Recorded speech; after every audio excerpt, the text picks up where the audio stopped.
Oh, hello and welcome to Orca Love Live, Part 2. My name is Rod Lucier. I'm a teacher, retired teacher, after teaching for 30 plus years, and I live and work in Kamoka, Ontario. And I'm here with filmmaker Natalie Lucier, my niece. Hi, Natalie. Hello. Natalie's in Huntsville. And today, in Part 2, we're going to take a look at hopefully you've seen the film, and if you haven't, you can go look at part 1 and see how you can see it. But today we're going to talk about orcas in particular. So I'm going to just try and see if I can get my slides to activate. There's Natalie. So we're going to talk about different types of orcas and what it's like for orcas as a family and some of the challenges that they're facing.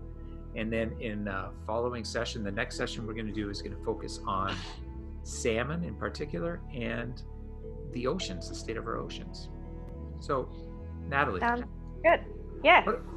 Now, there are different types of orcas. Yes, there's lots of different types of orcas, and they are found in all of the oceans. So they can really be seen anywhere in the world. The ones around Vancouver Island, the ones that are seen in that area are the northern. Sorry. Okay, that's a good idea. Sorry, my son is writing next to me. The ones around Vancouver Island, so there's the northern residents and the southern residents, and then there's the offshores, the big offshores and transient orcas. So yeah, those are the ones that are mainly coming in and out of that region. Like down in Antarctica, there's a B-type archetype orca, and they have like almost yellowish eyes and yellowish white patches instead of white patches. So they can actually, orcas around the world can look a little bit different if you look at the ones coming from different areas. But yeah, Vancouver Island, those are the main ones that you will be seeing in that area. The residents tend to eat the salmon. They love salmon. They're fish eaters.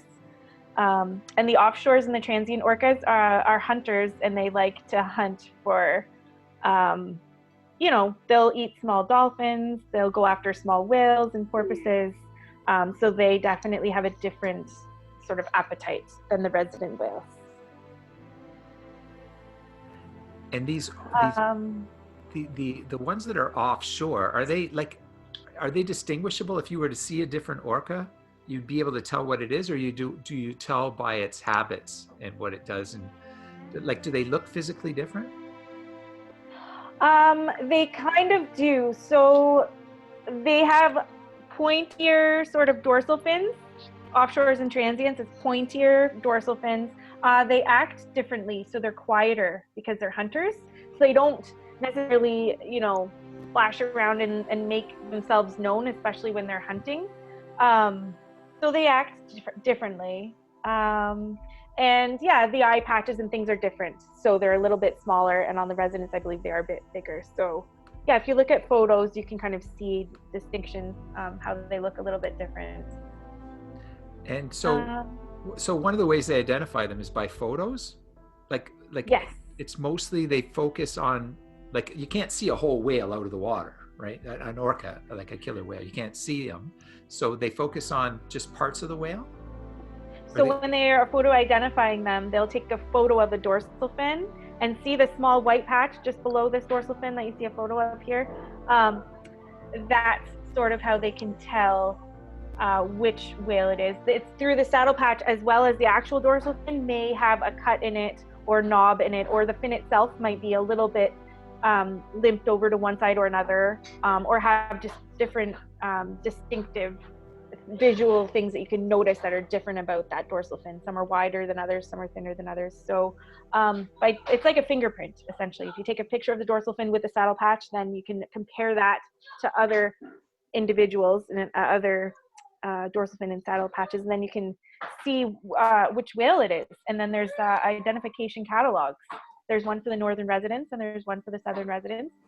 And it's sort of like it's like a Facebook. So each you can be like, oh, which whale is this? And yes, they have been categorized. So you can look them up. And that information is accessible online. You can find the Northern Resident Catalog book or the Southern Resident Catalog book And you can, get your own copy if you want. You can order it and have it. If you download, say, the PDF of it, it's like 500 pages though. So like you wouldn't necessarily want to print it from home, if, it takes a lot of paper. But you can order it and get it mailed to you. Yeah, my friend Jared, he's done the Northern Resident book and the Transient book, so he's the guy to get for those ones. But yeah, it's just amazing that they make that accessible now for the general public to be able to have that knowledge. It's not just kept for the researchers. So every single adult, or everyone, every orca that we know of is somewhere, it's cataloged, like it's known, it's a particular one that they go, we can identify it from all the photos we have and the sort of scans of tails and or of the fins, and that we can say each one, we know each individual. Yeah, so they can actually tell, the younger one. So then say there's a mom here and the mom has a baby. So then that baby gets photographed basically the day it's born. And so all the new whales especially are categorized from the day they're born, and then as they get older and as they're seen, then they just get kept, and you get to see, okay, how you can tell then how old this whale is. Could be 20 years old, could be 25 years old, could be older than that. And then you can tell also who the mother of that whale is and what matrix line they're a part of. So it's pretty spectacular way of identifying the whales. Okay. And so all of these orcas, they're known as hunters, right? And this Namgis word, Maxinuxu, I'm not sure how you'd say that, but that's sort of where the name of the animal itself, it's known as a hunter. So maybe we could talk a little bit about sort of what they hunt. But let's see. So they're all over the place, but they're related. Yes. So when they hunt, they tend to hunt as a pack. So they are like pods of whales, but they tend to hunt like a pack, almost like a pack of wolves would hunt, and so they work together as a team when they're going after their prey. And you'll see also, like, for instance, like the Antarctic orcas, when they're hunting, they'll go around like a slice of, ice chunk that's floating that might have, some seals on it or whatever. And then there's videos of this on YouTube you can watch where the killer whales will come through together in a line and they'll go really fast and they'll swim right underneath the ice chunk, and it'll create a big wave that then the wave will keep coming and then knock, the seal off of the ice patch.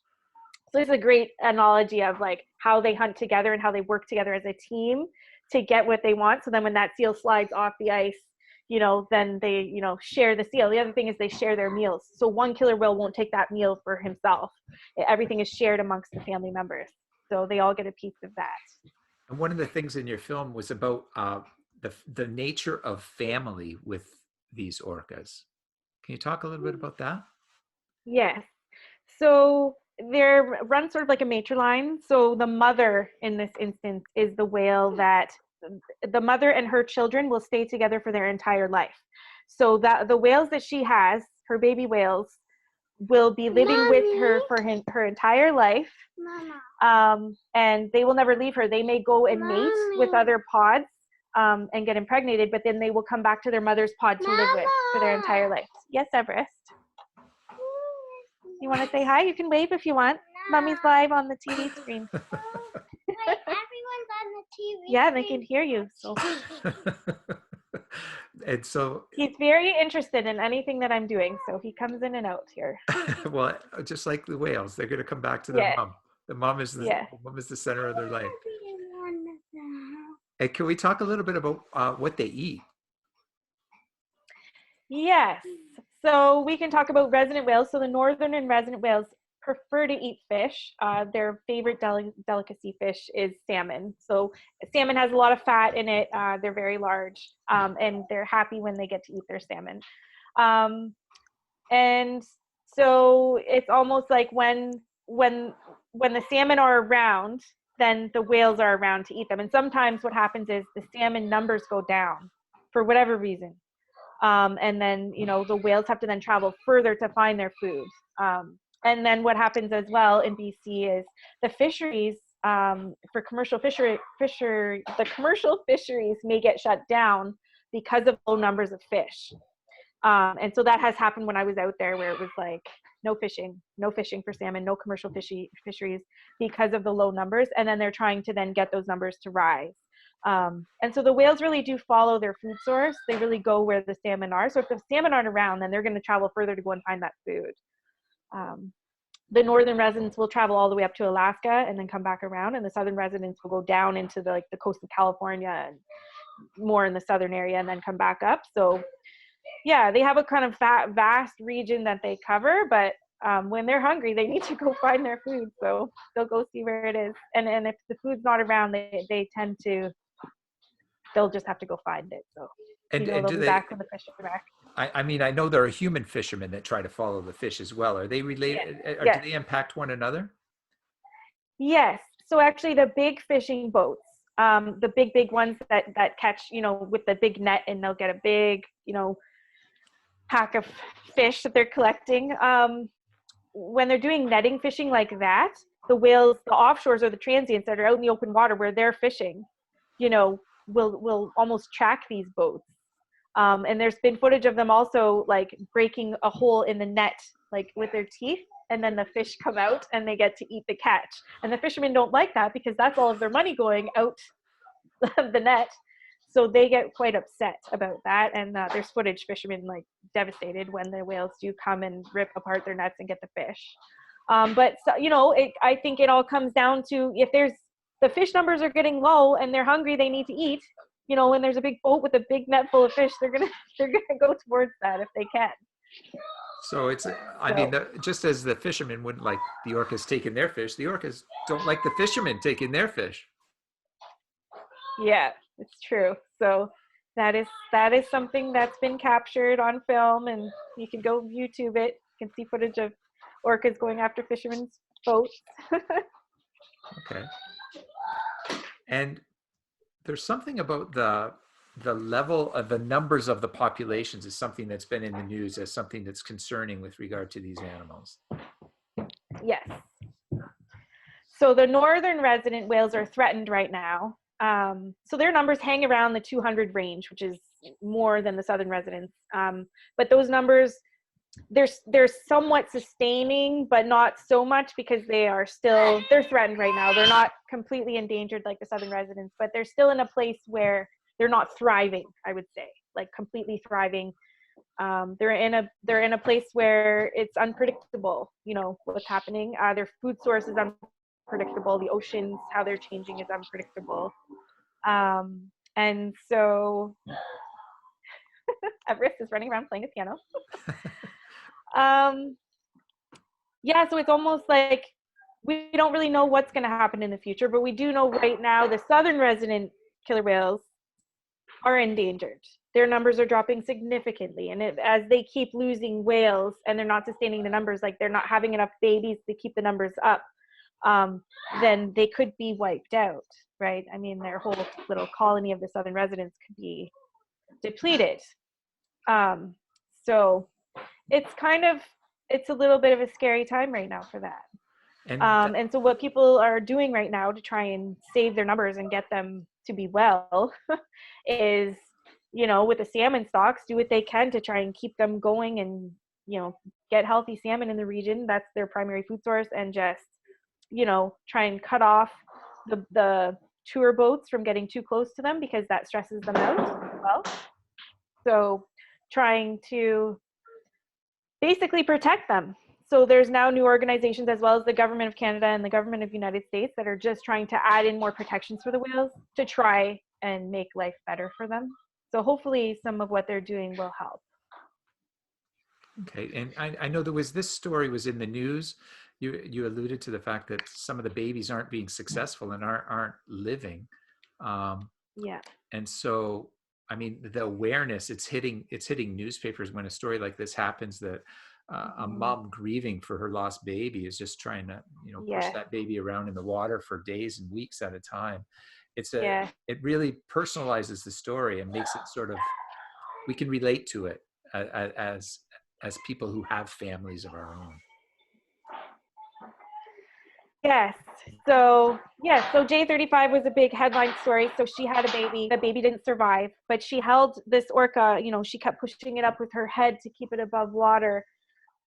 And she held on to her baby for 17 days. And it's the first time this has ever been recorded in history. So it became big news very fast. And it was just devastating to see her carry her dead baby, but it was almost like she had a message for the world, like there's something wrong here, and also you could the deep sadness that she was carrying that then got shared with the world, to see a family and the mother ties to her young, how strong that bond is. And she wouldn't let go, and she actually put her life at risk because as she was carrying her whale baby on her head and trying to keep it above water and swimming with it, she was falling behind her pod who were like ahead of her. So she was trailing behind her pod, which if you think about that, they hunt together and they live together and they work together, and you're trailing behind, you're putting yourself at risk. But also she was losing weight and she wasn't fulfilling herself, like she wasn't eating enough because she was too worried about her dead baby that she was trying to just not let go of. And so she put her own health at risk. And so then that was scary because then the scientists were saying she's losing weight, she's not looking good, we might lose her, you know. So that's a very, very, very strong bond between mother and baby there. And as sort of apex animals, they're at the top of the food chain, except for humans. And I know in your film, you talk a little bit about orcas in captivity. And one of the resources that was developed to support your film is this little short story that tells, the history of what happened with these animals. So maybe Everest has sounded like he's his own killer whale over there. He's a wild little boy, so he's running around with his toys. Yes, so it is a part of Canadian history and a part of history in North America, having killer whales in captivity, catching them in the wild, and then housing them for human entertainment. This is just something that has been going on, since the 60s and 70s.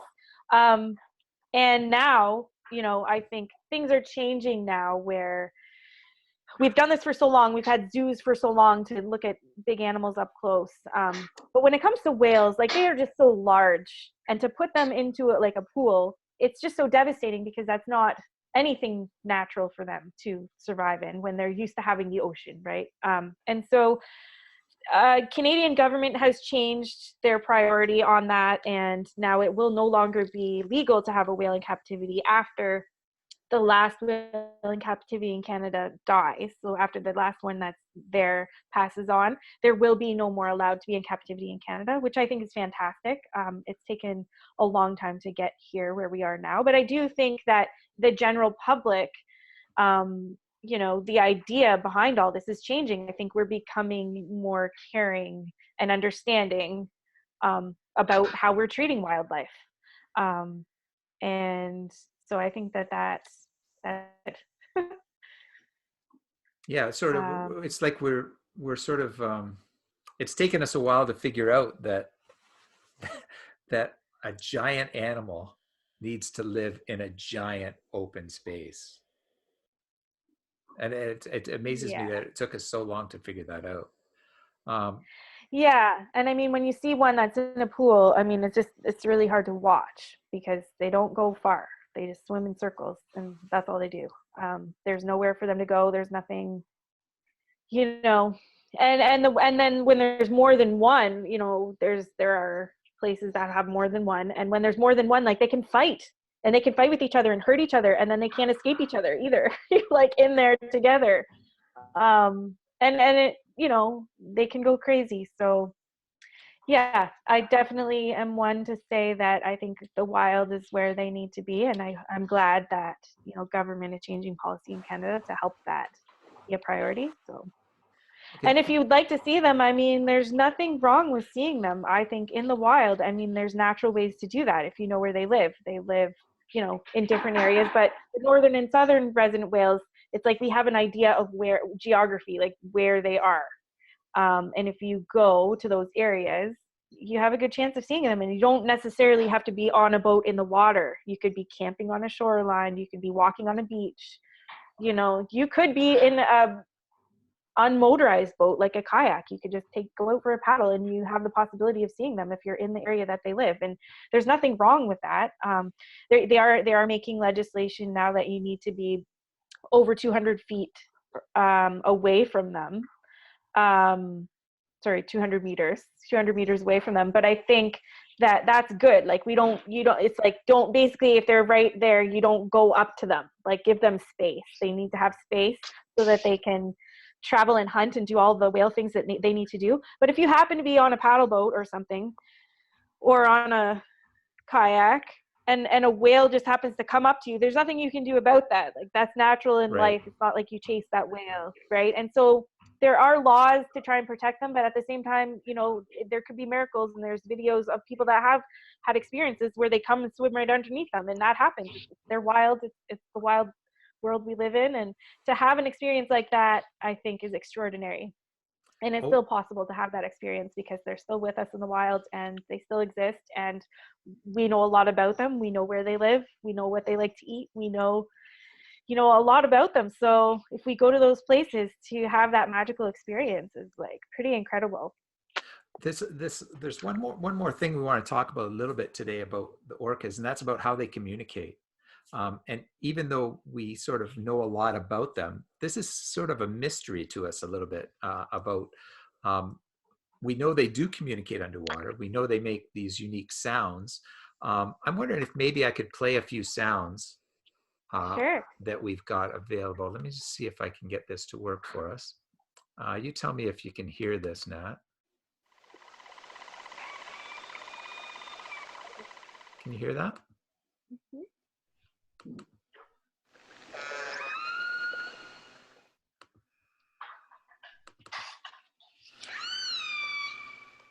Now, those sounds are all from a pod of orcas, A30s, Yep. but each pod, they communicate a little bit differently. So if I go to a group called A5s, here are some sounds that group would make, and they would be communicating really like a tribe to one another.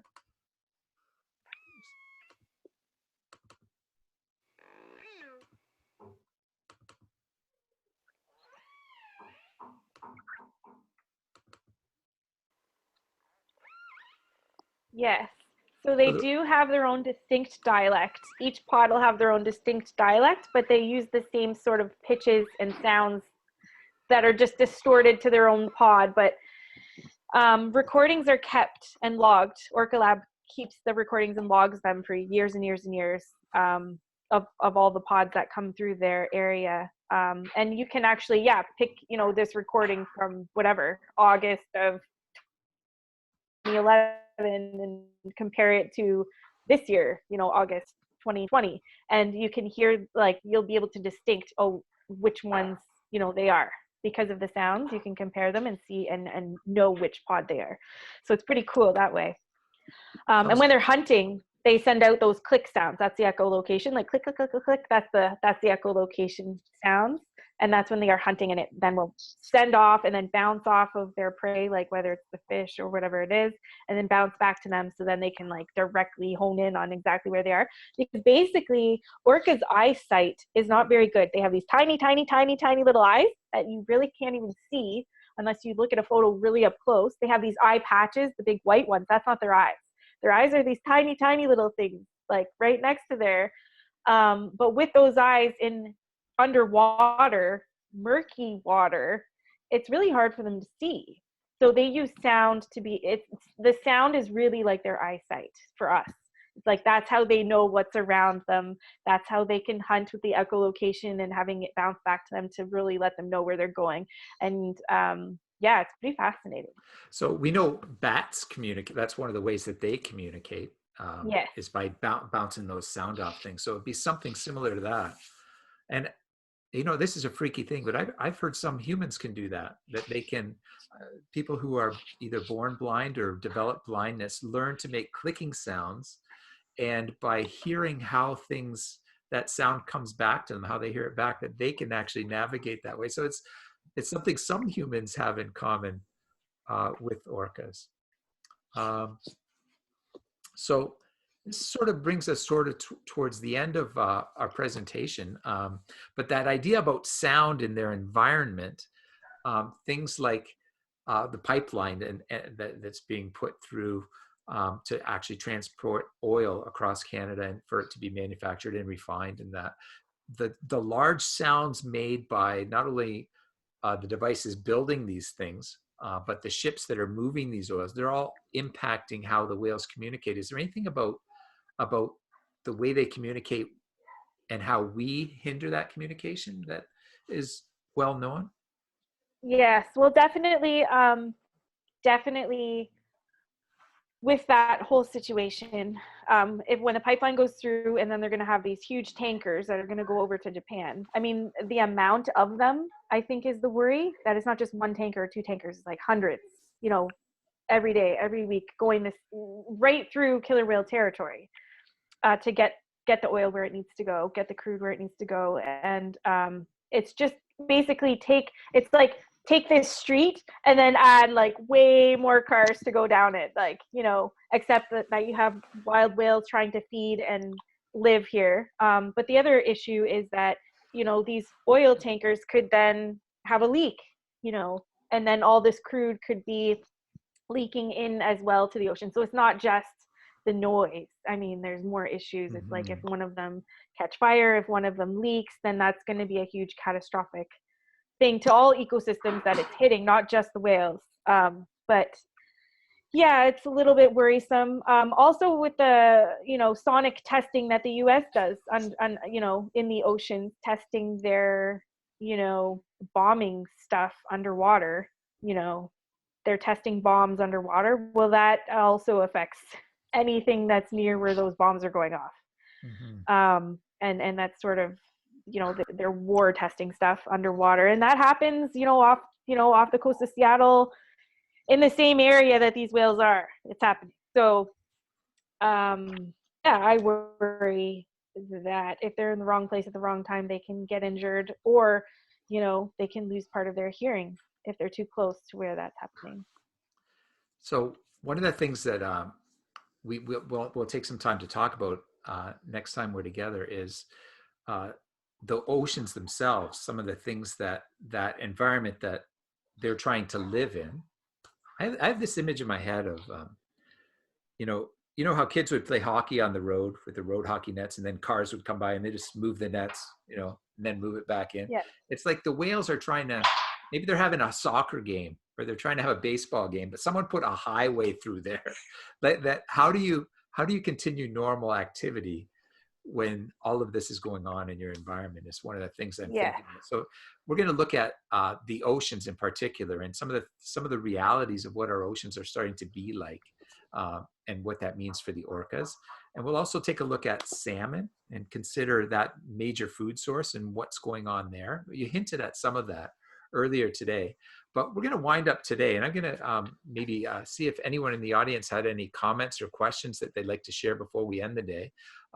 Your options are to either hit the little microphone button if there's a comment or question you'd like to make, or there's also, those of you familiar with the chat tool, there's a button called chat at the bottom, and you can open that window up and type a question or comment in there. But before we go, is there anything anybody in the audience wants to say, or is there anything else that you'd like to add, Natalie?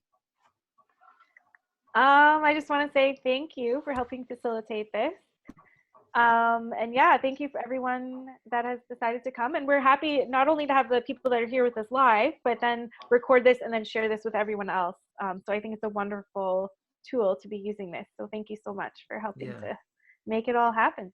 It's a great pleasure. So I don't see any notes yet, and I don't see any microphones lighting up. Anybody have anything they want to share before we go? Do any orcas like have the same kind of mark under the dorsal fin?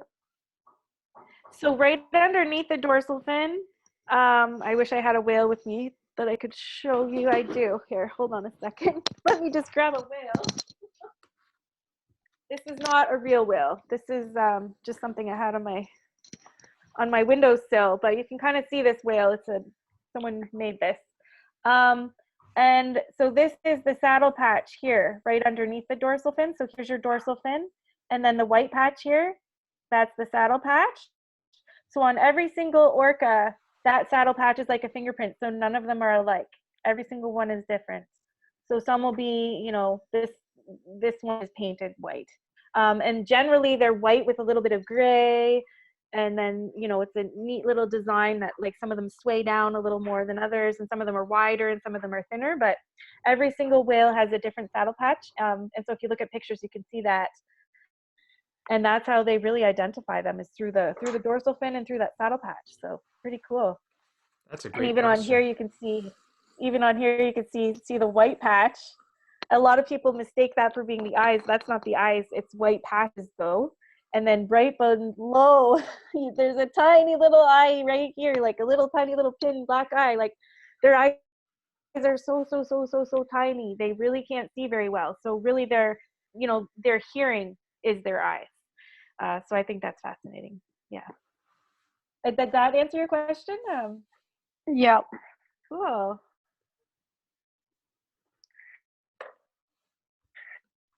Yeah, I recommend looking at pictures of them if you can see pictures of them, and the different types of killer whales. So the ones around Vancouver Island, which are known to be the northern residents and the southern residents, the transients and the offshores, but also like the bee type are, you know, the bee types that are around Antarctica and that hunt, you know, on the beaches down there for the seals, and they beach themselves. Like they're just crazy, like these ones, you know. And so seeing the difference of them and comparing them. So they actually have posters. I want to buy one. They actually have posters on Amazon with all the archetypes of the killer whales, and you could see them and see how they look different in different parts of the world.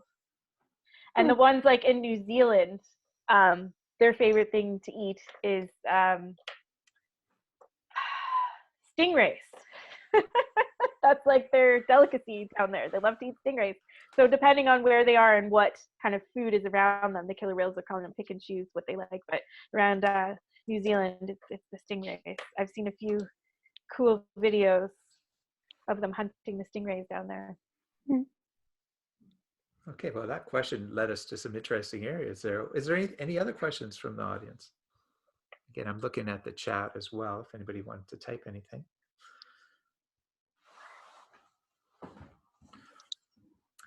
Well, what I'll do then, again, thanks everyone for coming, and please share the link with your friends if you think anybody would like to learn from this, or your teacher, if your fellow students might like to learn any more about this. The recordings will be up and are shareable. But once again, thanks, Natalie, for taking the time to share with us not only your film, but all this information about orcas today. And we'll pursue some related topics with salmon and oceans next week. And again, if anybody hasn't had a chance to see the film yet, if you go back to the previous session, there's a way that you can go and see To The Orcas with Love, all for free at orcamovie.ca. Thanks a lot, Natalie. And thanks everyone for joining us. Thank you everyone for coming. This is awesome. And I'm looking forward to next week. So next Tuesday at 4 p.m., we'll have a follow-up, number 3.